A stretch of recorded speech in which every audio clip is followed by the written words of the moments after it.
Dear Lord, thank you for today. Thank you for EJ coming in and shooting this with us, Chad being here. Please give us the words and the actions that you want us to speak through these cameras and microphones today to touch someone, to help someone, to impact someone for you and your kingdom. Let us be real. Let us bring someone to your light, even if it's through the stories that we've had to endure to get there. And just continue to bless and watch over us, Lord. And we appreciate everything that you allow us to do each day. In Jesus' name, amen. Amen. Amen. All right. Here we go. You ready? Yep. Make sure my stuff's on vibrate because I'm pretty sure it's not. Mine's on do not disturb too. So I'll try that, and I think I got it set up wrong. It just comes it doesn't work. And then it makes me even look at it more, whatever. All right. You good? All right. Hey, welcome back, everybody. Today we have Pastor E.J. Lanham here of Field of Grace Church in Shepherdsville, Kentucky. Thank you for being here. It's an honor to be here. Yep, awesome. I want to start by, I guess, talking a little bit about you. You and I know each other. We've known each other for a while now, but we've not spoken, I guess, in depth about our personal lives, and it's been more of a my sister goes to your church. Yeah. I've been there a few times. I love your messages. I love the vibe. And we've just kind of randomly connected, I guess, throughout. You kept showing up in my life repetitively, like awkward stalker status for a little while. It's called Holy Ghost. Yeah, it really was. I even bought a house not far from here. And I'm not the guy. Did I ever tell you about this? I guess so. So it was after we'd met a few times, and I'm not the guy that usually is like tells someone like, "Hey, I'll pray for you," right? One, because half the time I forget, and then I feel bad about it. Yeah, sure. But he was telling me about he had some health struggles, and like he was selling his house and so on and so forth. And I got done. I'm like, I think I want to buy this house. So in my head, I kept saying, because he was telling me about all this stuff going on, like, you should tell him you're going to pray for him. And then like I'm battling in my own mind, right? Of like, I don't say that. Like that's not me. So I get to the end. I'm walking out. He's standing on his porch, and I just kept hearing it. Like, you should tell him this. And I'm like, all right. I'm like, hey, I hope everything goes well with your surgeries and whatnot. I'll be praying for you. And he was like, I really appreciate that. And I was like, yeah, no worries. And he was like, you go to church? And I was like, yeah. He asked me where I went, and I told him, and I was like, what about you? And he was like, yeah, man, I go to this church. It's called Field of Grace. And I was like, yeah. Of course it is. Like, That's of course great. it is. It's like the fourth time that something had happened in like 30 days. And I was like, EJ Lanham? And he was like, yeah, I love EJ. And I was like, I wonder who it was. this is weird. I could look it up. I don't know. I don't remember what his name was, but that was another one of those like, man, it was so before we even got to like conversating as much as we have in the last few months, things kept coming Pointing in up to where you kept popping up in my life Jesus, over and over. man. Yeah, 100%. So definitely glad to have you here so we can go into more conversations. So this is going to be raw. It's going to be real. It's going to be a lot of things you and I have never spoke about. Sure. Let's do it. And I'm excited to learn it. So I guess kind of give us an intro to yourself, how long you've been a pastor, and then I would love to kind of roll that back. Sure. And go to what led you to become a pastor. You, like many other people in the world, have a story, right? Yeah, absolutely. And I've been talking a lot about how our stories are what makes us who we are today. And in a lot of people's lives, the stories that connect with others is actually what helps lead us to the light and leads other people to that as well. So I'll let you take over and kind of dive in. All right. Like you said, I pastor Field of Grace. And so we started Field of Grace right at 11 years ago. Just me and my wife and our firstborn, Grace. She was maybe 6 months old. And so we had no clue what we were doing. I've been saved like 3 years, in church 3 years. And so we started the church, me and her, and 4 or 5 people showed up that first Sunday.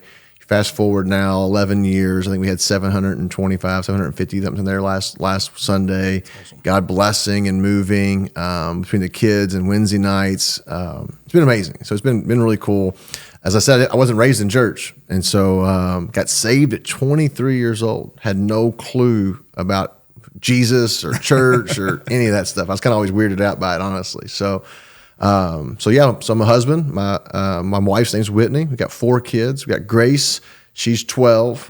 Make sure I get all this right. That's pressure. Yeah, Lydia, she's 10. I got Adeline, she's 8. And then my boy is 6. His name's Elias. And so father of 4, a husband, me and my wife been together 13 years now. We've been married 13 years, been together 16. Our first date was the State Fair of 2009.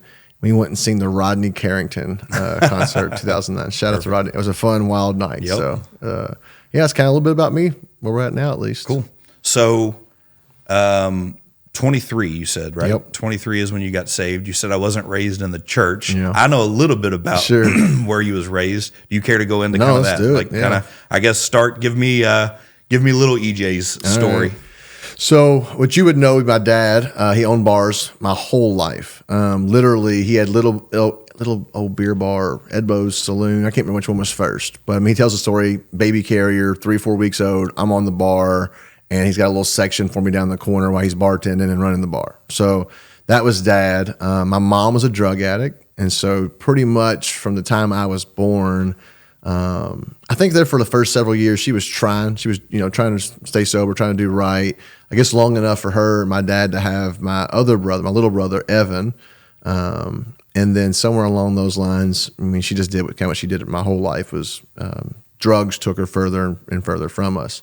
So Dad raised me and Evan. So it's my dad's name's Eddie, my little brother's Evan, and I'm EJ, which is Edward Joseph, and he would call us the 3 amigos, and we would just raise like 3 buddies. Yep. I mean, he did, just doing the best he can, owning bars. He's a single dad. Matter of fact, he just got married for the first time. Well, second time, but the first one we don't even talk about. Let's see, a year ago exactly. So 68 years old, finally gets married, gets his first house. I mean, he's just a bachelor. Yeah. I mean, picture a bachelor my whole life. Yeah. I mean, he's a stud of a guy. He's smooth talking, always been good with the women, could get his way. And so I was raised kind of watching that and doing that. Frat house-ish. It was very frat house. It was very, very, pot smoking, beer drinking, fighting. I mean, I can remember Dad teaching me how to throw my first punch and how to take care of myself. I can drinking our first beer together, all of that. And so Dad was a great dad. I say that people don't understand the context, but my dad was affirming. He loved us. Matter of fact, I'd say that's probably what kept me as safe as it was Dad. I mean, I can remember every night, it might be 3:00 in the morning, Dad would crawl in my bed at some point and be like, "You're the best thing's ever happened." He's drunk. "You're the best thing's ever happened to me. I love you. You changed my life." And so I never wondered if Dad loved me. Yeah. Well, especially, I know it's probably not the popular opinion, but true emotions do usually come out more with the influence of alcohol, right? Whether that's good, bad, or ugly. Yeah. And sometimes it can be all. Yeah. And my uncles, and so they're all the happy, kissy drunk. They're all 100%. They all want to kiss you and tell you I love you and do all that. Yeah, so I think it's so Kenny, the episode we did with Kenny, that's your uncle. That's my uncle. So I'm surrounded. I just keep getting surrounded by Lanhams. Yeah, but I think it's important to say too, like, right, because I've spoke about like my father and like, some of the things here we talk about the tools in the toolbox and the tools that he had in his toolbox to give to you, right? Mm-hmm. So like your empathy or your morality or all the different things that he had that he was trying to do his best. And we as fathers and husbands and friends and so on and so forth, we all have our faults, right? Like absolutely. There's zero doubt that my kids are going to be like, "Hey, my dad was terrible at this," or "My dad was he didn't do this," or "He talked too much about that." We've deemed them Tim Talks, TED Talks. TED Talks. So Tim Talks. Now I've got Tim Talks in the house, and Kinsley's almost 13, and I told her the other day I was checking on her, and I was like, "Hey, I just want you to know I love you. Like I'm here for you. Are you happy? Like what's going on in your life?" And she was just telling me a little bit, and she was like, I got this or this going on. And I was like, okay. I was like, well, do you need, one thing I've learned is like, ask, don't just assume. So I'm like, do you need me to listen or do you need a Tim Talk? And she was like, I do not need a Tim Talk right now. I was like, perfect. Well, I'm here if you ever need it, right? I love my Tim Talks. That's great. So, but I think it's important to say like it was consistent and constant, right? Yeah. Same thing with my dad, right? Like when my parents split up, my dad was always there. Yeah. He was consistent no matter how much me and him butted heads or what I thought in the time or what he thought in the time. He never left. He was always constant. He was always consistent in being my dad. Yeah. And I think that's huge because you can't you can't go back and fix consistency, but you can go back and repair. And like me and Dad have a better relationship today. Our best relationships is when we're working together, right? Because that's just how we're infused together. But the consistency is always there. I could literally call him right now and say, hey, I need you. And he would be here. And I never doubt that. I've never doubted that, right? Yeah. So I think consistency was especially someone that has the mom issues, right? Like I've got the mom issues. It seems to be a commonality here. Consistency is crucial to us. Absolutely. And like we've already got that fear of like abandonment or the fear of like, what if I have no one? So having a strong, consistent person in your life is huge. And probably in our lives, I know for sure in mine, that's led to some attachments that probably aren't great. Sure. And the seeking for attachments that 100%, man. Trying to fill that. Yeah. It's an orphan spirit. I still struggle with that. There's just that orphan. I want that attachment. I want to know that I'm valued. I want to know that I'm cared about. I want to know that I'm seen. I'm a words of affirmation guy. 100%. And I get weird when I get them, but I want them. I'm the exact same way. Where I'm like, don't tell me I'm good. But then, don't tell me don't not tell me. Don't not tell me. But when you do tell me, I'm gonna be really weird about it. I'm gonna be like, I don't know what to do with this. Right? I don't either. And again, that I think is the missing mother part in a lot of ways. Sure.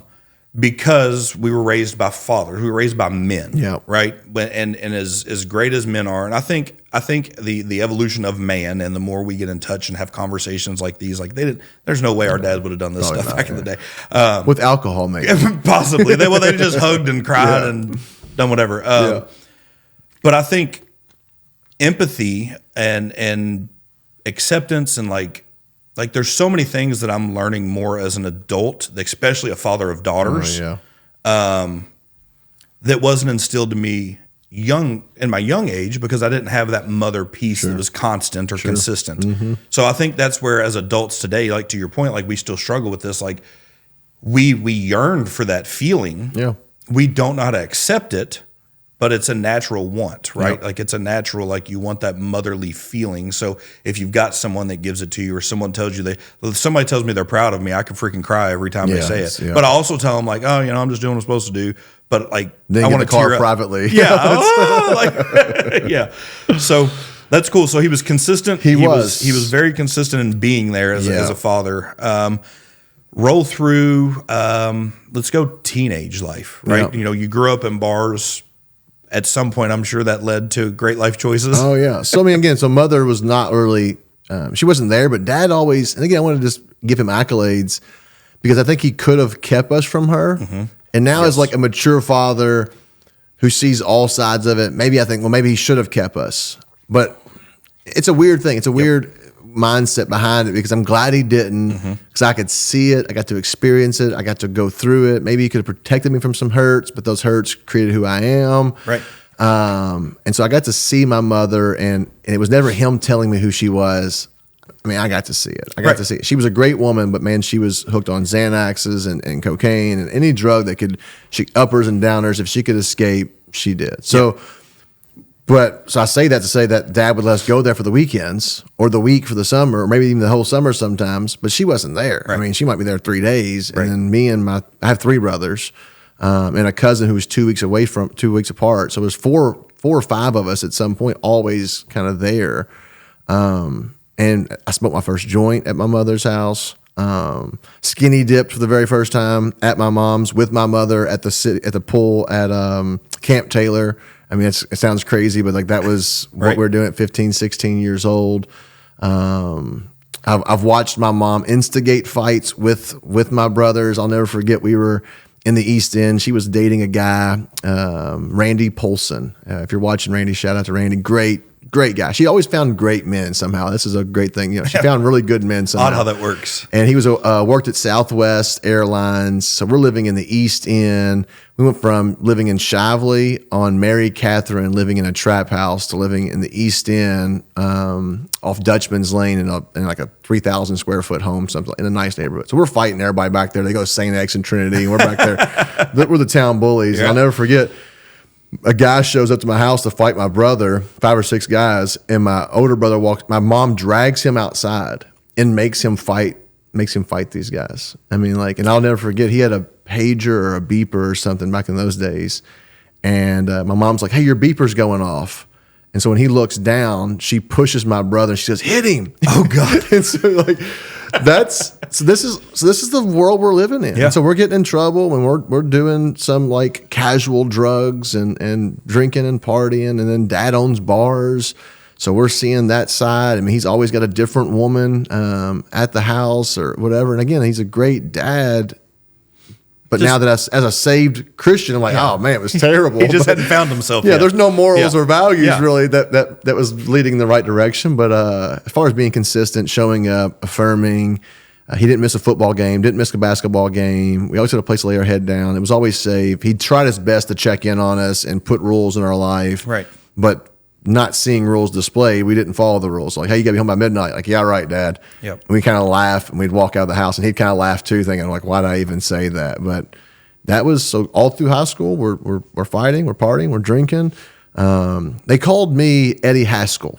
Okay. Because I was really good at having the mouth in front of the right people, but behind the scenes, I was the one always instigating trouble. Right. So I was the guy that all the parents loved, the moms loved, the counselors loved, the principal loved, but behind scenes, I was causing all the issues, all the instigation. So I did really good at playing both sides of it, and which helped me in sales. So and I was really good at selling things. Yeah. Okay, so there's a couple things there. Yep. First thing that came to my mind when you were talking about your mom's boyfriend, like you said, he was a good guy. He was this. Like she always grabbed these great guys. It makes me instantly I'm like, man, I want to talk to them, right? Yeah. I want to see, because we're talking about these attachment issues and like, so they had something for sure, right? So it's just like, did she show him the love that you were missing, and he was missing it too? So that was the gravity. And I feel like in most cases that's what happens. Yeah. And it's crazy. But also I think it's important too, like, is one of the other things that popped in my head was, can the provider, right? Because my father was a provider, your father was the provider. You said, that we always had a house, we always had a pillow to lay our heads on. That's a great question. Can the primary provider be the nurturer as well? Right? Because that's the missing pieces. Yeah. You got to have both, right, to feel whole. Yeah. And I feel like the more men and women that I talk to that have one or the other, they're missing the provider side, right? Yeah. So they'll get some toxic guy that buys them things and they fall in love. Yeah. Right? They don't need him to be emotionally there. He takes them to concerts. Oh, yeah. Or like he buys event them to event and high to high. Purse. Yeah. Mm-hmm. So like, is the provider there? And I would say in Shelby and I's relationship, man, just reflecting, like right now, she didn't have, her and her father have a good relationship today, but like he was never that constant, consistent dad or provider. Was that a yearning at a young age? And it probably was. If me and her would unpack that, it probably was, because I instantly came in and I was raised by nothing but like a provider, right? So like I'm really good at that. Yeah. And then I show up with her, meet her on the school bus, provide her with comfort, and then I'm like, hey, are you hungry? We can go here. I'm going to get you out of this trailer. I'm going to get you out of this situation. I'm going to do all these things that your father never did. Sure. Now I've filled, like, all of a sudden she's attached. Which, granted, I wasn't like this big toxic man that did all kinds of crazy stuff. I was a young boy, so. But somewhere you knew what you were doing too. But subconsciously, like I've never actually put that into thought until just now. That like I filled a void, and then I had her filling my void because she was more, and she still is more, of that nurturing soul. So, can the provider be the nurturer? Or can the nurturer be the provider? And I do think we're gearing more towards that as a society, right? Where divorce rate and everything else, I think, is probably getting a little better than it was during our younger years, because conversations like this happen, but also because men don't feel like they just have to be, chest beating males. Yeah. So there is an opportunity. It's the fine line. There is, right? Yeah, it is a fine line. The women can be providers as well. Sure. and the men can be nurturers as well. But the fine line is if you've got a provider and a nurturer, that they don't cross paths, because then it creates friction. So that's where the roles and everything else comes into play. But that's a good question. I would say to if you're a single parent, or if you were raised by single parents, like, was it a provider? Was it a nurturer? Are you a provider or a nurturer? Do you have that other half that is the provider, and you're trying to be the provider and nurturer? And is it causing friction? Like, is that a possibility? That's a real big struggle in most cases, in most human beings, that they're wanting what they don't have, or they're crossing wires with their spouse because they're trying to be both. Yeah. Like, that's the roles. And like, you can't have two people painting the same spot on the wall with the same paintbrush. Like, it's not going to work. You're going to do a crap job. That's a great point. And it's almost like, it's this weird thing. I feel like there's a book that was given to us that described roles and creation patterns, and there's this higher being that explained, what is that thing called? The Bible. Oh, yeah, there it is. Yeah. And we got two of them sitting here. Yeah, and even like for people that are deep in their faith, or decent into their faith, like, they have an understanding of that. But even people that aren't into faith, or don't necessarily know, like, that natural, like, I've spoke to, and I'm sure you've spoke to, hundreds of people. And even without making it specific to religion, like, that yearning, right? So where does that come from? Yeah. Like, if you're questioning, or if you're wondering, or if you're like, well, I'm not sure if I believe in God, or if I believe in faith, well, where's all of this come from? Where's it stemming from, and how's it stemming, and why does this depict it perfectly? Yeah, and there's these patterns, right? Like, you can look at a male, and there's male patterns, and there's female patterns, and we can act like that doesn't exist, but there's just a truth that men hunt and search and look for, and they win this woman over, and then a woman will nurture and love and help provide. And what the man is missing, the woman has, and what the woman is missing, the man has. Yeah. And also they come together and they do it the right way. Yeah. It's like this perfect picture of harmony. Yeah. And whether we like the Bible for the Christian sake or not, you're going to read all kinds of books on marriage. Yep. You're going to go to man's knowledge all day long. Yep. If you don't believe in Christ, go to the Bible and just look at what it says, and watch how amazing it is that it lines out. It's a mustard seed. It's an amazing. It's a mustard seed of, like, I've got a buddy right now that has started coming to our men's group that we do here. He's a non-believer, but I told him, like, I know him and his wife really well, and I was like, man, it's really strange to me from the outside looking in at how biblical your marriage and life is, and you don't even really know about God. Yeah. Yep. So, like, how does that work? Yeah. And then now he's reading, he's this third time coming to group with us.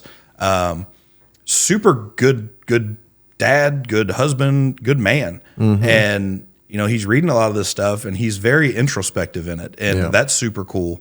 And then him pulling stuff out and asking questions. And I'm like, he's seeing, like, he's like, wow, this kind of lines up with the way I'm already living my life. It's odd that this was written, just a couple years ago, and it works. So that's cool. That's what's amazing about it. I mean, and again, like, we can grab like Proverbs 31 if we got a moment just to kind of look at that. And I think what's crazy about the Christianity at times, and I had the same thing.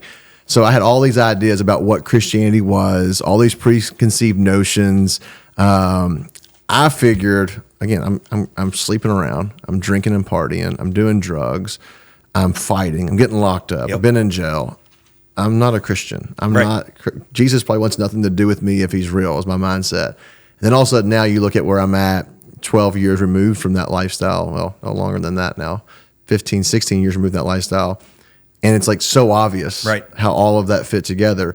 And I think we're going to get to this theme a little bit later, but the darkness only makes the light of my life even greater. Yes. And so I look at Proverbs 31, because I think there's this wrong thinking that I had, and I think other people have, that, oh, well, Christians belittle women. Well, no. I cannot do what I do without my wife. Nor would I ever want to. Nor do I want to. And what's amazing is I just want to read this. And some people have heard this, and I'll fly through it fast. But Solomon is writing the book of Proverbs. And he's writing Proverbs 31 about his mother. So this is what a son is saying about his mom. Right. A wife of noble character, who can find her? She is worth more than rubies. Her husband has confidence in her and lacks nothing of value. She brings him good, not harm, all the days of her life. She selects wool and flax and works with eager hands, so she provides. She's like the merchant ships. She brings food from afar. She gathers things up. She gets up while it's still night. She provides food. She's a provider for her family, portions for her female servants. She considers a field and she's buying and selling real estate. Out of her earnings, she plants a vineyard. She sets about her work vigorously. Her arms are strong for her tasks. She sees that her trading is she's trading stocks. Her lamp does not go out at night, means she's got oil in her lamp. In her hand, she holds the distaff and grasps the spindle with her finger. So she's making things. She opens her arms to the poor. She extends her hands.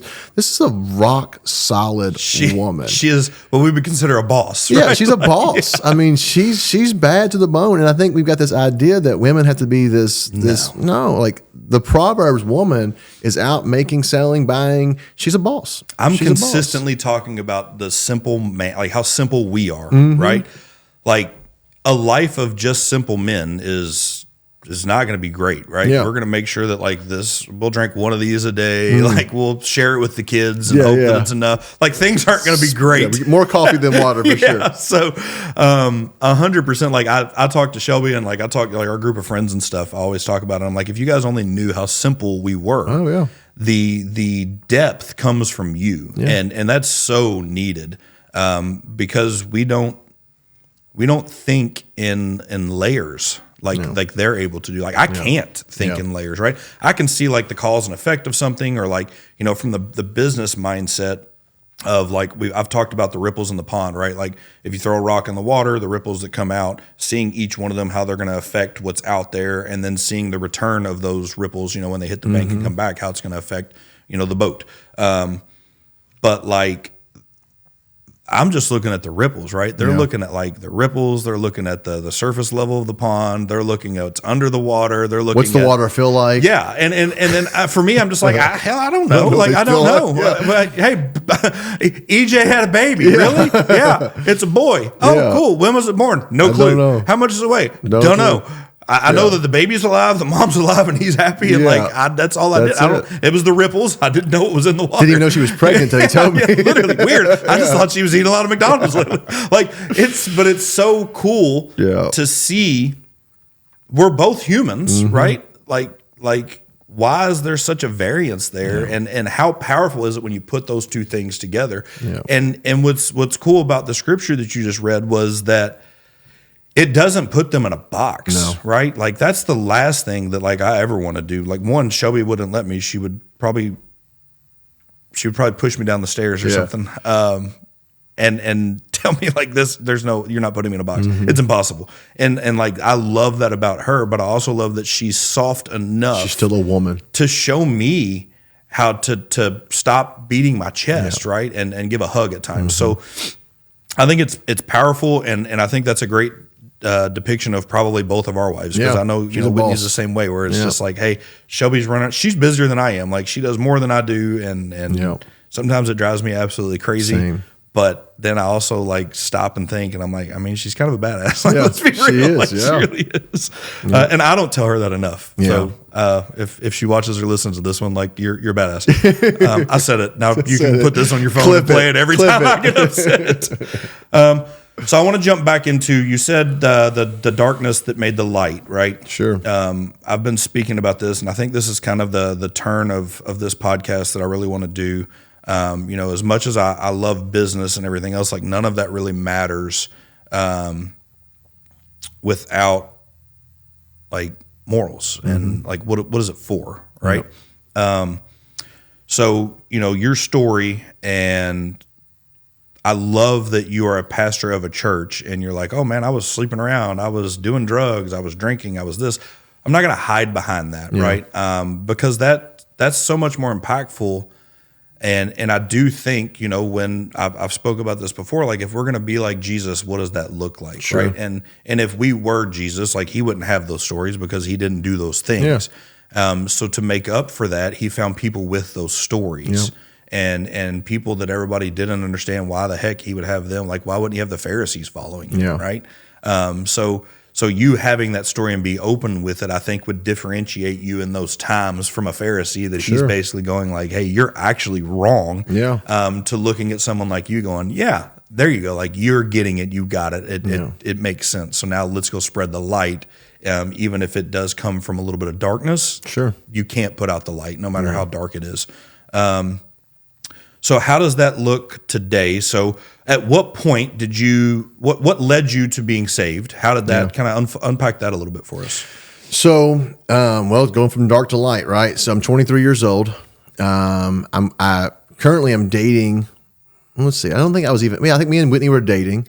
And again, so I don't want to tell a lot of her story. And her father have a really good relationship now. But her dad did 10 years in prison for drug trafficking. So from the time she was born until she was about 10, 11 years old, she has no father. Okay. Her mother's raising her, and then her grandmother's raising her. Well, her grandmother is divorced, strong, independent woman, rock star of a lady. And so she moves in with her grandma when her dad finally gets out because she's like, who's this guy coming to my house? Right. He's, yada, yada. So she's raised with another independent woman. So she's strong, she's independent, she's pretty wild as well. She's not probably as wild as I am, but she's okay with a lot of the things I'm doing. Now, you got to know at 23, I'm in the military. I ran to the military because I had made a lot of mistakes in life. I'm making pretty good money. I'm pretty successful. Everything I put my hands to, I'm finding that I can be pretty successful at it. But it's not producing any joy in my life. Right. And so I'm like, dang, I'm 23 years old. I just lost a job at Lowe's, funny enough. I was in an entry management training program. I think I was 21 years old. They had a job offer for $47,000 to be the paint department manager at, this is 2008, 2007, so I'm getting ready to make some really good money. So I go to the military, I get out, I'm drinking, I'm partying, I got a house. My high school sweetheart who was dating, she left me because I'm miserable. Yeah. I'm just miserable. Nothing I'm doing is producing joy. I'm at Angel's Rock Bar. I got VIP. At this point, I just said to hell with everything. And I've spent all my savings. I had probably 60, 70 grand in the bank at the time. I blew it all, racking up credit card bills. I'm doing Angel's Rock Bar VIP every night. I mean, I'm just drinking. I'll never forget Angel's Rock Bar. I'm on the elevated section. I got bottle service. I got girls. I got friends, packed it out. And I'm sitting there alone. Right. There are people all around me, but I'm alone. Yeah. I'm miserable. And I'm looking at it, and I just begin to cry. And I don't even know what's wrong with me. And so I remember standing up. This is so funny now. I knock a bottle over on purpose, thinking somebody's going to see me. Yeah. No one cares. No one sees me. I kind of take a left. I knew the bartender at the time. Me and her dated at a point. I kind of looked at her thinking maybe she didn't see me. She didn't care. Hit the exit door. I walked down to the parking garage. I get in my car. I'm like, I'm not drunk, but I'm definitely buzzed. I shouldn't have been driving. Hit 65. I'm going home. I live on Top Hill Road at the time in Fairdale. I get off National Turnpike, take a right on Fairdale Road, and in my alma mater, Fairdale High School, is this van. It's broke down, side of the road. And I recognize the van. There's this crazy preacher who lives in Fairdale, Brother Sonny Moore. Love you. Shout out to him. If he's out there watching this, he won't be. But crazy old man. He would come to my dad's bars and would tell us we're all going to hell because we're in the bars. I mean, he loved Jesus, but he's like far right. Yes. I mean, far right. He's got scriptures all over this van. These magnets you stick to the van. It says like, repent now and believe in Jesus. I mean, all this wild stuff. Well, it's 12:30, 1 o'clock in the morning. I'm half lit. I know how crazy this dude is. Seems like a great place. Yeah. I'm like, I'm not going. I'm not stopping. Yeah. I'm not doing it. I get to the Dairy Queen, which is at the end of Fairdale Road, and I think, you got to go help this old man. He's by himself. You got to go help him. So I turn around, ask him what's wrong. He's trying to change his tire. He can't change his tire. His cell phone's dead. He's got an old flip phone. And I'm like, look, I'll change your tire. So I'm start changing his tire. Pulls his Bible out. Yep. And he's like, you're miserable. Nothing you're doing is providing in your life. You're searching for stuff, but you're not going to find it anywhere. He goes, you can get the girls, you can get the jobs, you can get all that you want, but he goes, until you get Jesus, you're not going to get what you need. And all I can say is because of God. I'm weeping. He's saying everything that's right. I mean, everything he's saying. I'm like changing the tire as fast as I can. I mean, I was like a pit stop at NASCAR at that point. I changed the tire. I'm running back to my car. It's Saturday night. He's like, just come to church. Come to church. And I remember saying, if you'll shut up, I'll come to church. And that was the last thing I remember. I closed the door. I take off. And then the next morning, Sunday morning, I wake up like 9 o'clock in the morning. And I remember, you told that preacher, Yeah, you go to church. Yeah. And I think I said priest because I was kind of raised Catholic at the time. And I thought, you told that priest you go to church. Well, I'm scared to death. Like I'm miserable enough just to say, like, you better go. So I suit, tie, shave. I do all the things that Granny taught me when I was, as a kid. And I go to church. And I think I went thinking, all right, this is it. Right. Whatever I felt last night, God was real. All of a sudden I knew it. And I'm going to feel it this morning.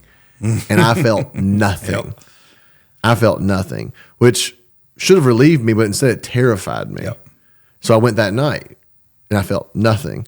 He's like, hey, we got church Wednesday. So I went Wednesday night and I felt nothing. And I mean, I'm talking about for 2 months, I'm scared to death. I mean, I knew God was real also for the first time in my life. I've tried everything, nothing's provided. And it was like God said, hey, I'm real. And then all of a sudden it was closed off. Yeah, and so that hits again on that abandonment piece, right? Like I got a bump of Jesus, and then where'd you go? Where'd you go? Yeah, and so I'm pursuing and chasing, and nothing's happening. And I get a letter in the mail from Whitney. We had been dating kind of through this moment. She went off to boot camp, and while she's in boot camp, she wrote this letter. She goes, "Look, I don't care. You make your mind up, but I got invited to the Christian church while at boot camp." And she said, I really enjoyed it. Yep. And she said, when I get home, I'm going to church. With or without you, I'm going to church. And she had no clue, right? I was already in church doing the same exact thing. It was like while God was pursuing me, God was pursuing her. January 23rd, he preached a message on the just steward. Everybody gets a penny's wages. It was whether you started in the first of the morning or you came in the last 5 minutes, everybody got a penny wage. And people were mad that guys would come in late and still get the penny. But the steward said, hey, they showed up, they worked, they're going to get the same thing. And it was like God showed me that you're coming in late, you're 23 years old, you've done a lot of stupid stuff. You put no work in, you don't deserve it. But I'll give you your wages. And I remember just that morning the gospel came alive and I just called on Jesus. And it was funny because dark to light, right? I asked Jesus to save me. I trust him. I know he's changed my life. I'm praying. I remember specifically praying, God, if you'll take the drinking and the cussing away, or no, take the drinking and the girls away, I can handle everything else. And I get done asking God to save me and kind of just going through that thing. I didn't know what I was doing, but just talking to God best I could. The preacher goes, hey, you want to get baptized and join the church? I just told God I'd never cuss again. Just told God all this stuff. And I look up at church. I said, hell yeah, I do. I fall back down. I'm like, oh, I've already failed. Right. I've already screwed up. And that was it, man. January 23rd, 2011. Forever changed my life. That's very cool. Yeah. Very cool. So yeah, that's a really cool story, especially having like your wife, right? And having that same thing happen for her at the same time it's happening for you. And then you go into, I think it's funny that you're half lit and like you got this, I know this crazy dude in a van. Like, this seems like a great idea. Only God. But again, that goes back to like, sometimes when you look in the places that you don't want to, you find what you're looking for. And sometimes it doesn't make sense until it makes sense. Yeah. And that's powerful. That's very, very cool. So then we go, right? You've got faith.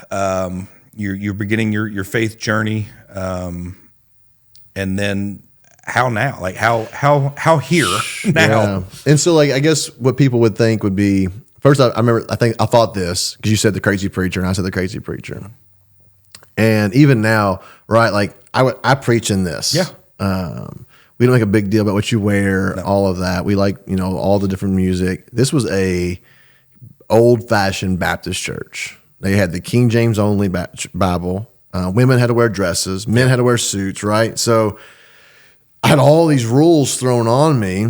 And now I look at that sometimes, and I try to be very careful. I have some like disdain towards that. Yeah. But if I would have gotten anything else at that point in my life, I would not be where I'm at today. Like I needed someone to strip me naked and tell me everything I was doing was wrong. Right. And you got to do this and walk like this and talk like this and you can't go there no more. I needed that in my life. And so I think it's an amazing thing to think about how all these different style churches, we have all our different opinions, but they all play a role in the kingdom. Yeah, they speak to different people. They do. Right? And again, different places, I different keep going times. back to this, but like the followers, the disciples of Jesus were different styles of people. Yep. And I think if you're building a church and you're building off of his model is variances, right? It's not one specific version of the Bible or one specific, the hymns or like having, making sure it's pews versus chairs or suits All versus of that. T-shirts. I think it hits differently because you are going to have some people that they feel a certain way when they dress a certain way, right? So it allows them to feel and be more in tune. Versus people like I could show up and I like robes. I'm a big robe guy. Like I don't know if you guys would enjoy it, but like I roll up in a robe. It's comfy. And then I'm not worried about like, is my collar, is it this? Can I flex my shoulders? And it doesn't matter. I'm here and I'm tuned in. And I've spoke about like my ADD, right? Something's going to drive me crazy and like, is this flipped up? And now I'm like, oh crap, I don't even know what they just said. So I think it's important to have the variances in that so that you can speak to all the different people. And, if a church isn't the church that calls to you, it doesn't mean that you're not religious. It doesn't mean God doesn't exist. It just means maybe you're reading the wrong version. Maybe you just need something that speaks in your terms. It's all the same words. It's all the same principles. It's all the same stories. It's just I interpret things different than other people. Shelby could read it in probably its original form and learn how to read, and she could be fine with that. Not a shot that I'm going to be able to do it, right? I need like the picture book. He needs the kid's Bible with the pictures. Like, give me that because it keeps me intrigued. But like knowing that and not giving up on faith, we've had conversations about the church that I've been going to, and I'm like, look, I'm not giving up on my faith, but like, I don't know if this is the right fit for me. And that doesn't make you a sinner. That doesn't make you a terrible human. It doesn't mean that you don't have faith or you don't believe in God. It just means that you've not found the right version or the right disciple to speak to you yet. So I think I really do like that about your church. I like that it's more my style of like, hey, we're here, we're flawed, we're all trying to get to the same place. Let's do it together. And I feel like that's a big message of yours of like, hey, I don't care how you get here or what you do when you get here, just get here. And I'm gonna say what I'm convicted to say, and I do feel like in a lot of times I've even heard you say like, you stop and you're like, I about cuss. Like I almost just cuss. Like I'm up here just laying it down. Laying it out. And that's real. And I think there's merit to that. So I enjoy what you're doing. I think you're doing a good job of it. I like the story that comes with it. But I don't think that's a must either, right? Like there doesn't have to be a story. I think there's several instances of good people becoming even better people or people without a past or without a story. It's not a necessity. Well, I hope not, because I got 3 daughters and a son. And they're pretty good. Yeah, and I don't want them to have to go get high or get drunk to find out. I don't want that. I want to make sure that's not. Because I've spoken a lot about that, and for me, it connects. I'm a very much a social, and I think you are the same. I'm a social butterfly. I'm big on relationships. I'm big on connections, and I can't just sit down and read to read. I need context and stories to go with it. So that's what calls out to me, and that's what draws me into my faith. But it doesn't mean that Shelby or Whitney or anybody else is the same. Like it could be polar opposites of that. And I have to get used to that. I'm not everyone's cup of tea. That our church is not going to fit everybody. And then it's, we're going to have our own struggles because of who we are. And I'm pretty open. I share things. Like when you were saying earlier, so she comes home, we're dating. She never saw a mom and dad like in a relationship. My dad didn't get married until about a year ago, got married. So I've never seen, parenting. Right. All my dad ever talked about was sleep as many people as you possibly can and high five you when you come home. It was celebrated. What's your body count? And so, we're having sex. She's living with me. And I'm saved in the church now, and she's living with me. And we're like 7 months, 8 months in it. And I remember the preacher preached on fornication. And I remember leaving church and Googling, what the heck is fornication? And finding out, hey, you can't sleep with your girlfriend. I'm like, what what do you mean, Jesus? Like, no, I got to find this. What do you mean? And so we had this big thing. And I hate to like say it now, but I pretty much just like kicked her out. Like, I'm like, you got to get your crap and get out of my house. This is wrong. And our first Grace is named Grace because Whitney got pregnant before we were married. And so it was like we named her Grace because we couldn't stop. We loved each other. Yeah. We didn't know how to do this in a functioning Christian walk. We were just both in church. So she gets pregnant. I'm like, look, obviously I'm crazy about you. Mm-hmm. We can't keep our hands off each other. We've already had these plans anyways. Let's just get married. Yep. And December 31st of 2022 at the New Year's Eve watch service at Bethel Missionary Baptist Church, I asked Whitney to marry me. And 11 days later, we got married. And 9 months later, she had Grace. And we named her Grace because we needed Grace. We needed just a little Grace. Yeah. So I got a question for you because I asked this, right? So Shelby and I have been together since we were 15. Mm-hmm. Obviously, 15-year-old boy, 15-year-old girl. Not, deep into the church or religion and everything else. Same kind of thing, right? Like, I know God, like I believe in God, but I'm not like, convicted in certain ways. But when we did get to two cool things happened. When we got engaged before our wedding, my grandfather asked me to move in with them for 30 days before we got married. Yeah. Not in the same house, and said, hey, don't have sex. Yeah. And I'm like, okay, like that, I can handle that, right? And it's going to be a long 30 days, but like, okay.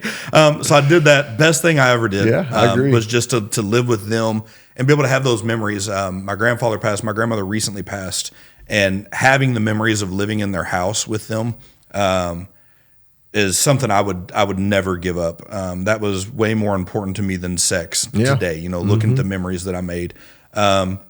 But the guy that we did have marry us, he brought us in and sat down, having the like interview process or whatever. And he's asking us about, sex. And I'm like, come on, man. Like, we've been together since we were 15. Like, we're in our 20s. How old are you now, 20? I was 24 or 25. Oh, wow. So, yeah. 10 years almost. Yeah, 10 years. Like, let's be real. But I asked him, I was like, well, let me ask you a question. I want your opinion on this. Okay, gosh, here we go. And I said, if Shelby, if I knew, I've spoke about this, like I knew very like early on that like I loved her and I wanted to be with her forever, and like the puppy love thing, but it was real. And she's the only person I've ever slept with. Mm-hmm. And I have a relationship with her, and I'm true to her, and we've been through hell and back, and we are doing this, right? Yep. Like, we've already raised a child that isn't ours. Like, we're doing all of this stuff. And in my eyes, I've already given our love to God. Yeah. And I've only ever given it to her, my love to her, and had sex with her. Mm-hmm. Does it say that I have to have the paper from the state of Kentucky to do that? So I wouldn't say it's from the state of Kentucky, right? But you do need to know that God instituted marriage. Yes. So marriage, that's why, again, and not to get into all the rights arguments, but marriage was God's. Yeah. It wasn't the state's. It wasn't the government's. Correct. It was God's. Right. And so you want to have something else and call it something else, do Correct. that. But marriage is God's. God took man, put them together physically, but also put them together in a covenant relationship. Yes. So there is a physical, but there's also a contractual and a legal that binds them together.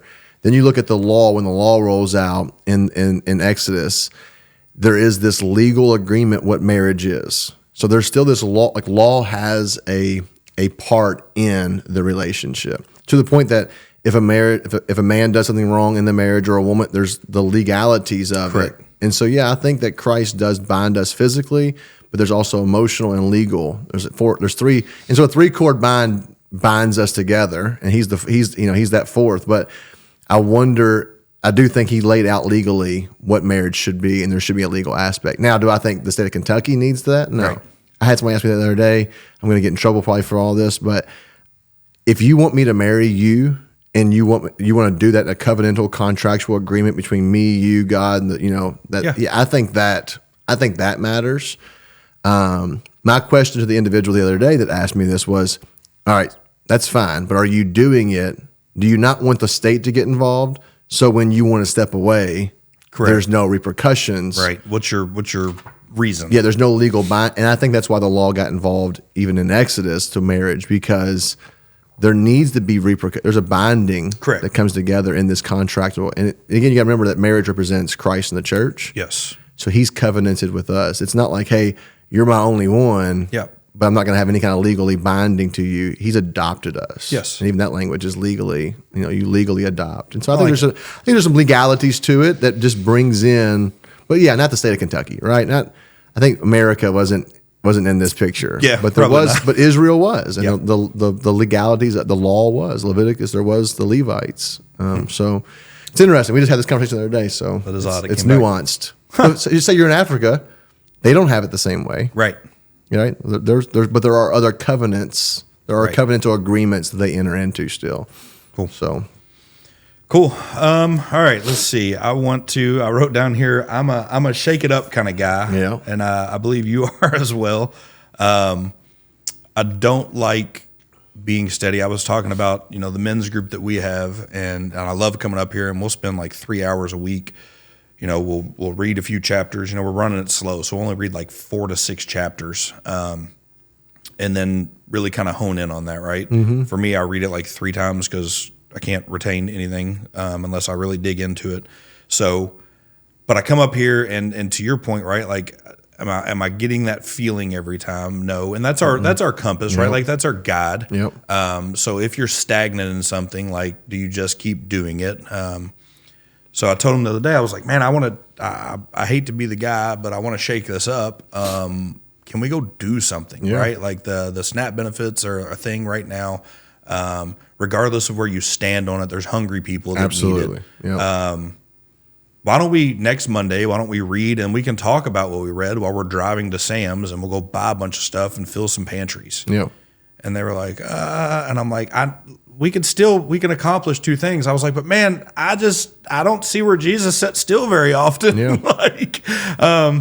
And I don't want to do that. I want to use these words in our daily lives, not use these words for our eternal lives. Yeah. And so I think we're doing that this Monday. We're going to get together. We're all going to squeeze into Shelby's car. She don't know we're taking her car yet. And we're going to go do that. And does that action represent anything for me? No. Like, that we actually dove even more into conversations of like, should we check these out? Like, should we plan? Should we, go through and vet? And I'm like, I don't really care, because if I give enough food for 60 families and 2 families that really needed it, get them. That's the goal, right? Like behind it. Like, I don't need to sit there and watch them cook the food that we made to feel a certain way. So I think some people do things for self-gratification and they want the end result and they want to see it all, and they send me pictures of the meal you cook or whatever.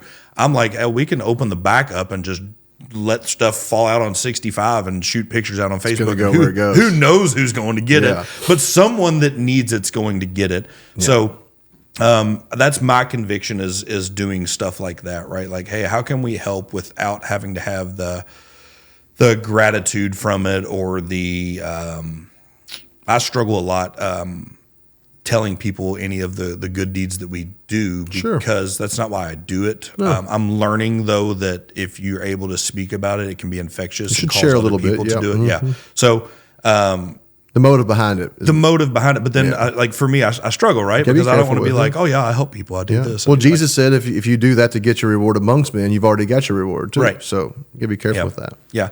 But shaking it up. Yeah. So you, just by what you said, you went into this church that wasn't the same church that it is today, and you shook it up. Yeah. And, you and I have had a lot of conversations. I love our conversations because I've got the squirrel brain, right? And I believe you do as well. I do too, really bad. Where you're constantly just like, hey, how can I impact more? How can I make it bigger? How can I make it better? How can I keep rolling and going? And I want to use my gifts to impact as many people as I possibly can while I'm allowed to be here. Yeah.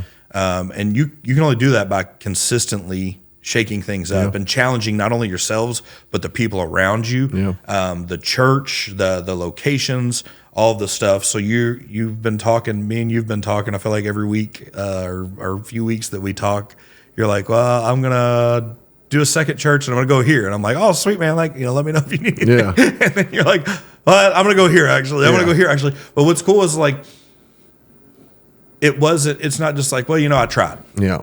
I tried. You know what I mean? Like God, I tried. Yeah. I wanted to do a second church. It wasn't in the cards. If God wanted me to do it, it would have worked out. Yeah. Like that's another thing that drives me crazy in faith. No effort. Yeah, like cool. I've talked about before where like you got a cut and you're bleeding out and there's like a Band-Aid over there and you're like, God, please heal me. And he's like, get the Band-Aid. He's like, get the Band-Aid. Yeah. So like for you, it's like, hey, I have a conviction. I want to grow this church. Mm-hmm. You're not going at it with the mindset of like, well, the first place I called was a great location. I knew what the rent was for the previous people, but now that I've talked to them, they wanted to quadruple the rent. Yeah. I tried. Yeah. Church, I tried. We're just going to have to squeeze in here. Like, let's sit in laps. It's a nonstop thing that you're going after, right? Yeah. And you're not looking at it and it has to be a church. It has to be a building, right? We've spoken about local schools. Yep. We've spoken about a conference center up here. And you're figuring it out. So how does shaking it up fit into your view on your purpose and your faith? Well, I think some of that, it goes back to my dad too, right? He owned bars, but he started all the bars. Yep.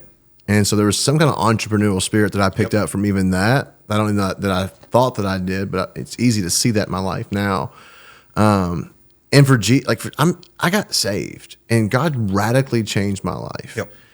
And I just know that there's more to do that with. Mm-hmm. And I look at numbers like Bullitt County is one of the fastest growing counties right now in the state of Kentucky, but it's also one of the most unchurched counties in the state of Kentucky. How fast it's growing. And then I'm out in like rural Shepherdsville, Lebanon Junction area, running 3 services. We're kicking down walls every year, pressing it out, doing the best we can. But we're in the jails 3 times a week. We're preaching at recovery centers, ARC recovery centers. They're coming in.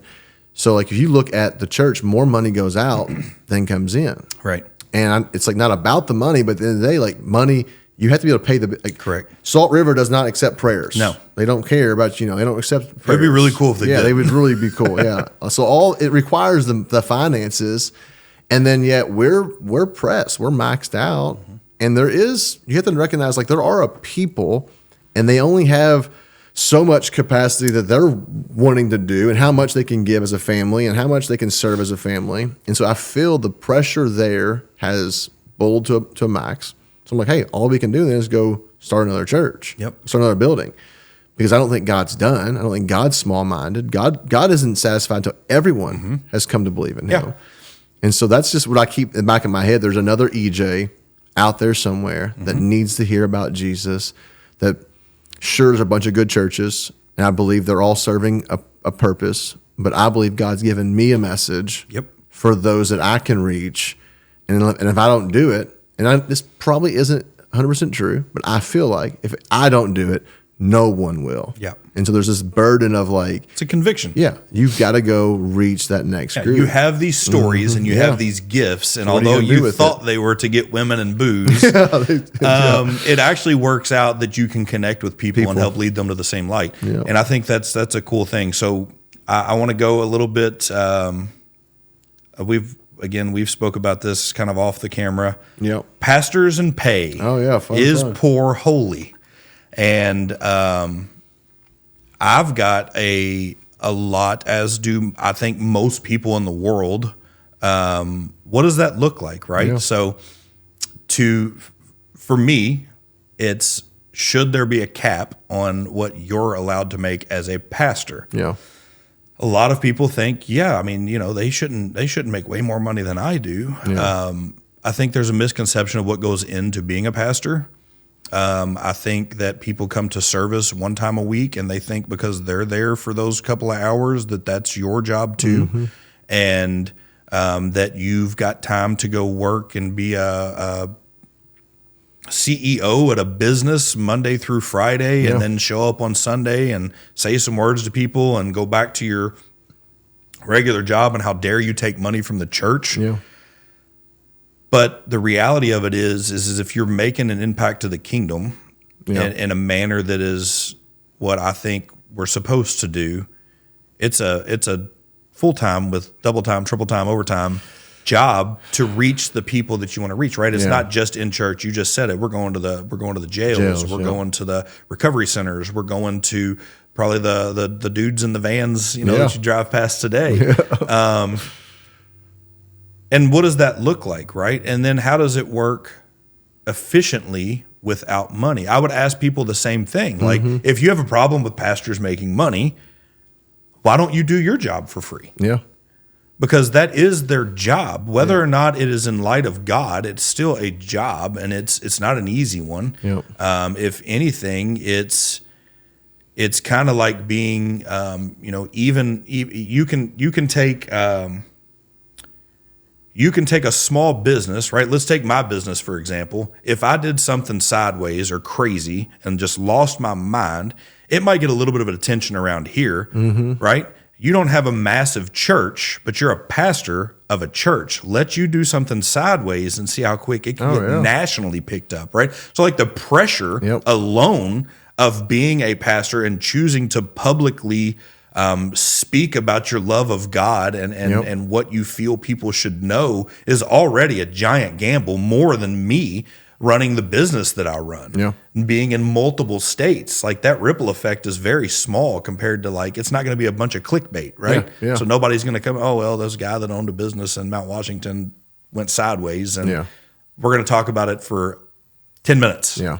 Whereas, someone that is a pastor, I mean, we've seen it time and time again. They slip up, they make a mistake, or they do something, or they're just not good people, and it blows up. So the pressure alone from that is something to think about. Like, it's your job. Do you have pressure like that where if you screw up, or if you cuss out loud, or if you put a post on Facebook wrong, that it's going to absolutely deplete not only your job, but your life? Yep. No. And they don't have that, it's just not on me. They have expectations on my wife, on my children. They look at what I'm going to drive. They want to know what my house looks like, what my cars look like. I have a gold-plated chain. Must be nice. That I got for Christmas. And someone commented on me wearing, this is $100 chain. Yeah. They're like, I can't believe you would wear a gold chain. Yep. And it's like, I'll tuck, this is for my kids. My kids got this for me for Christmas. Right. And there was like a shame that I would wear a gold chain. I've got a gold bracelet that I don't know if it's real or not. My dad gave it to me. It's but I've had people comment, like, how dare you wear that? Yeah. So what is that like? And why is that the perception?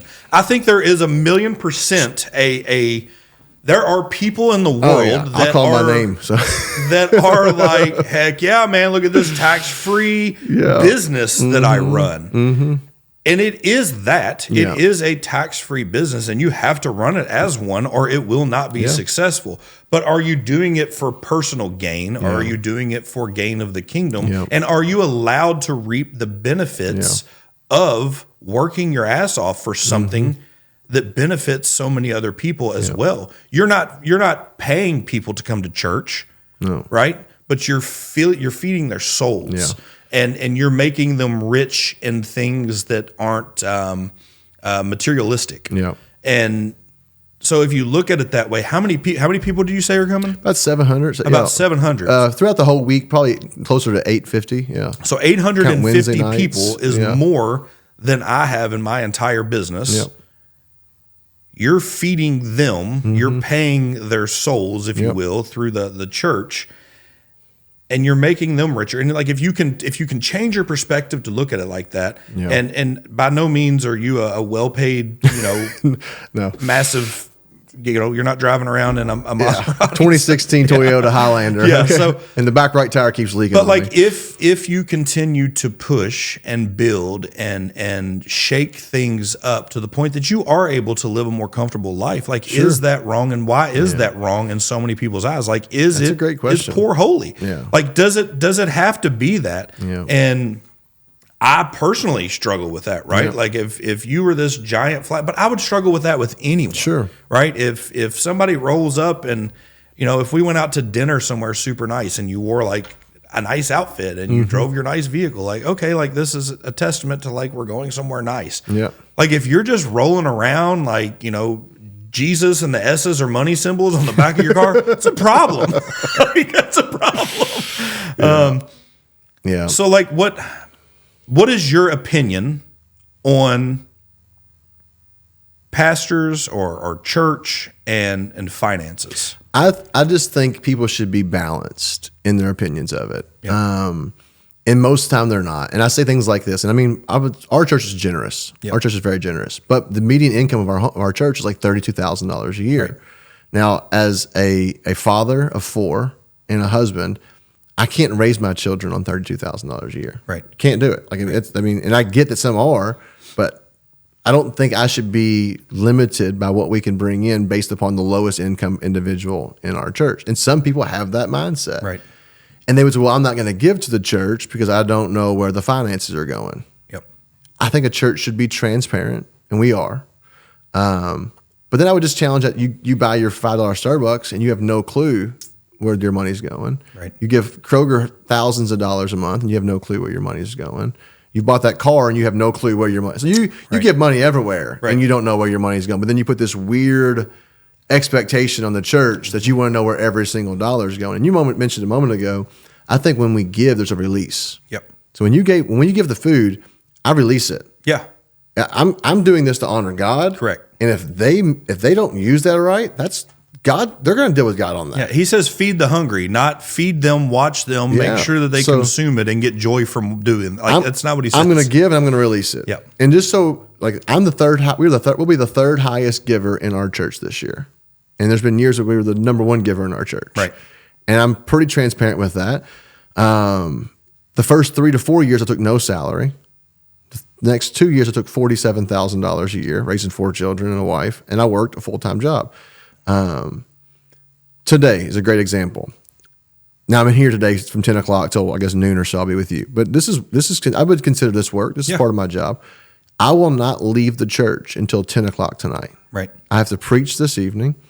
I'll be at work 10 hours tomorrow. I'll work 75 to 80 hours this week. My day off is Friday and Saturday. I've got 2 meetings on Friday because people couldn't meet with me until they get off work on Friday. I've got a funeral on Saturday.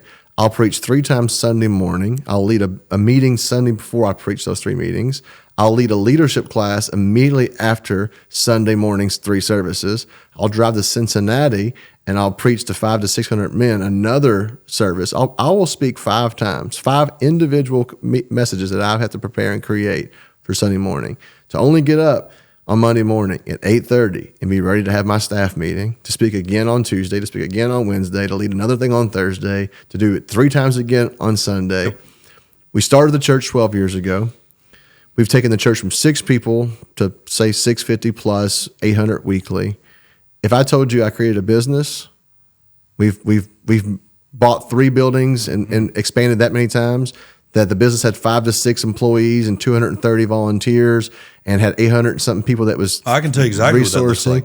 You'd be like, hey, you should make X amount of dollars. You should be a millionaire. And I'd say, well, I'll do it for the church. Oh, hang on. Yeah. You should be poor. Yep. That's ignorance. Yep. That's just absolute ignorance. It is. I agree wholeheartedly with that. I think I think if you're doing, like, my motto, and I've said this a bunch, is a little off of a lot, right?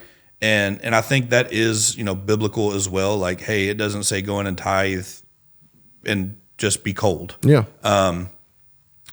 But if you're doing the same thing, right, and in the same comparison, you're doing the same thing with your church that I do with my business, right? I want to grow it. Yep. I want to impact as many people as I can. Yep. I want to make their lives better. Yep. I want to work and use my gifts to better others. Mm-hmm. And in doing that, I get rewarded from that, right? Sure. None of them are making, minimum wage. Yep. I feel like we overpay on most every position that we have, probably all of them.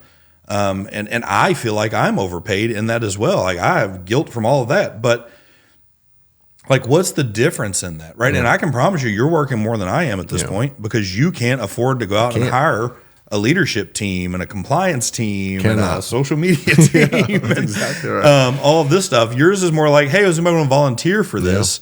Yeah. And then there's that as well. When you do get to a point that you can do that, and you I'm sure will do that. Yeah. It's different than you just saying, like, I want everyone to only volunteer so I can make as much money as I can. And that's not what it looks like. So I don't think being poor is holy. I think if anything, God speaks several times about wealth and how wealth isn't always just a bad thing. It depends on who is in control of their wealth, and why is something was said the other day. God wants you to be wealthy. He wants you to have wealth. He doesn't want wealth to have you. 100%. Look at Abraham, filthy rich. Yep. Look at Isaac, filthy rich. Look at King David, filthy rich. Solomon. Yep. Every man that God used in the Old Testament was filthy rich. Yep. I mean, and God gave them the riches. Yeah. I just don't think there should be, rich is evil, poor is holy. Correct. Now, do I think there are men that's taking it? It 100% can be poor is evil and rich is evil, right? Yeah. But poor can be holy and rich can be holy. Yeah. I don't think we get measured by the amount of dollars we make, consume, or spend. I think it's the actions, right? It's the actions, and it's the what's the reason behind the action, and are you doing this selflessly or selfishly, and are you doing this for the right reasons? And sometimes that takes money. Sometimes when you go to jails, it takes time, right? But like all of these things equate to what? They equate to helping others. Our jail ministry needs a $10,000 budget. It costs $10,000 to take Bible. We give them Bibles, journals, Bible study books. Yep. We're trying to get on their Pando app so they can watch services on Sundays. It costs $10,000 a year, and that's on a low budget. Yep. The ARC budget to go talk to these recovery is about $10,000-$15,000 a year. And as a business owner, I pay a ton of money in taxes that fund these jails. Yeah, and they're charging us as a nonprofit to go in there and do it. So why isn't that a problem? You know what I mean? Like there's, follow the source. Apostle Paul in Philippians chapter 4, he's talking to the church of Philippi who's been given to him. I rejoice greatly in the Lord that at last you renewed your concern for me financially. Indeed, you were concerned, but you had no opportunity to show it. I'm not saying this because I am in need, for I have learned to be content, whatever the circumstance. I know what it is to be in need, and I know what it is to have plenty. I have learned the secret of being content in any and every situation, whether we're well-fed or hungry, whether living in plenty, which is Paul said, I can be rich or I can be poor, I can be hungry or I can be fed. I can do all things through him who gives me strength. And we love to quote that about dunking a basketball, scoring a touchdown. Paul said, I've been rich and I've been poor and I can do both. And both are still okay. Yet it was good of you, Paul says, to share in my troubles. Moreover, as you Philippians know, in the early days of your acquaintance with me, when I set out from Macedonia, not one church shared with me in the matter of giving and receiving, except you only. For even when I was in Thessalonica, you sent me aid more than once when I was in need. And then he says, not that I desire your gifts now. What I desire more is be credited to your account, that I've helped you spiritually. I have received full payment. Look at what he says here. And I have now more than enough. Paul says, I've got more. Don't even worry about giving me money right now because I've got more than I need. Right. And so Paul says, but I've been poor. And then he says, some churches were given and some churches weren't given. Right. And that's just how it is. And then some people give and some people don't give. But there's a fact that if the church and as a Christian, if every Christian tithe as God asked us to, every need in the country would be taken care of. Oh, I guarantee it. Hunger would be finished. All missions would be supplied. If the church would just do the church's job, all the churches would be, all the mission it would be no need for dare to care or anything else out there. The church would do what it needs to do. Right. No, that's good. Yeah. I like that. I think if you're doing it, and again, this is conviction for myself as well, even sitting here talking about it, because we've spoke about, the church that I go to and how I've felt over some of the things that they've done. I just keep telling myself, what am I going there for? Yeah. Am I going there to make judgment on the church or make judgment on the people preaching or the head pastor? Same thing relates to like Monday. When we go buy a bunch of food and take it to pantries, what am I going for? What's the intent behind it? If I'm tithing, what am I tithing for? Am I tithing so that I can keep tabs on whether you're making enough money or not, or making too much money? Yeah. So like, I would say that everyone, including myself, need to consistently and constantly check in on what's the intent behind it. And here's the reality of it. If I gave your church $1 million and you went on vacations, on vacations galore and started, doing all of this stuff, that sucks. Yeah. But you know what? that's going to be your problem, 100%. Not mine. So why do I want to be the one that is passing judgment on something that like you're going to have to answer a whole lot worse consequences. He says, be cheerful givers, be cheerful givers. And if you can't release it, don't give it. Correct. If you just can't, just release it. Yep. Because if you're trying to hang on to it, that's control. Mm-hmm. And then you're going to want to follow that dollar. Yeah. You're going to want to see that can of beans get cooked and eaten. And you can't do that. Yeah. So again, that doesn't mean that like, hey, pastors or just like anybody else in the world should be able to just go out and everybody's poor in the church and the pastor is rich. The business owners shouldn't be rich while all the employees are dirt poor. Like it should. That's not how life is supposed to go. But it's also not supposed to be that we criticize or that we pass judgment on. You never know. Like does people really know? Yeah. Right. And then is it braggadocious if you were to write every day on Facebook or social media or on your website, every single day, I'm here. Like let's open the calendar up. Yeah. Well, now he's just bragging on how much he does, trying to justify this. Like, is there any right answer? There's not. I'm working 80 hours a week. I make $100 and something grand a year. Mm-hmm. That sucks. Yeah. I'm working 80 grand a week. I make 30 grand a year. Oh, you're such a godly man. Yeah. I'm working 80 hours a week. I make $500,000 a year. You are a terrible human. Why is the only good one the one that's making 30 grand working 80 hours? Because he's doing it for God. Yeah. It was all for God. You chose to determine whether it was correctly done for him or not when that's not your job. And that's where I would speak on it. Yeah, that's where I'd speak on it. I think, again, it gets out of balance, but most time it's not. Yep. Most pastors aren't doing it the wrong reason. Correct. Most pastors aren't doing it the wrong way. Most churches aren't giving the wrong, but most Christians only see the negative. But I think really because we want a reason not to give. Yep. We want a reason not for it to impact our pocketbooks. Right. Yeah, that's bottom line. That's really what it is. How can I find an excuse 100% to not give? Well, he did buy a new car. Maybe he don't need it this week. Yeah, it's crazy. Yeah. Well, awesome, man. So you are working on doing another location. Yep. In Shepherdsville. Yep. A little closer to town. We're actually dead center of town. I'm excited for that. And I'm very impressed and proud to know how hard you've worked on making that happen. I think that's important for people to know that like this wasn't like a turnkey thing. It's been you've vetted tons of places and trying to figure out like how can I not bankrupt the church to make this work. Well, the church can't fund this one, right? And so I've got to find a way to fund this without the church funding it. And so that's leaps of faith. Yeah, 100% leaps of faith. Yeah. Mm-hmm. So I think that's good to know. Field of Grace Church. Yep. You guys are on social media, Facebook, website. all the socials. Yeah. You guys do live feeds, so if you want to check him out, he's definitely does really, really good sermons. Very similar to the way we're talking now. It's not filtered. It's not like camera's on. Like let's lots of hot clips. Yeah. So I think if you're interested in faith, and you're kind of in between on what you feel, what you believe, or if you don't want to go to the let's dress up in suits and be proper. Yeah. Definitely check out Field of Grace. And you can wear a suit too. Yeah, you can wear a suit. You can do whatever you want. I'm gonna wear a robe. Don't wear a robe. You cannot wear a robe. That's the one rule I'm making it right now. Awesome. Well, I appreciate you being here, man. Sure. I'm excited to keep going on this relationship journey with you. And I'm excited to come back in a year and see where this is taking. We're going to do it in the new location. Yeah, it's going to be great. Yeah, we'll do it We'll do it in your new location. Our new location. Yeah. Awesome. All right. I appreciate you. Thank you. Yep. Appreciate you.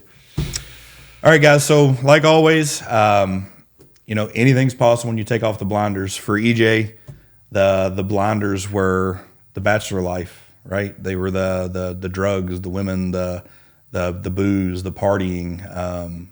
He had it all, right? He had the VIP status. He had all this cool stuff that like from the worldly perspective, that's what we're supposed to want to get to. But sometimes you can still feel empty. And those are actually the blinders, right? Again, our worldly views are putting blinders on us that when we take them off, and for him, it was more of dissolving it in water. It opened his eyes to be able to see all the opportunities and everything that's around him that really does matter. So don't forget, anything's possible when you take off the blinders. Love you guys. We'll see you next time.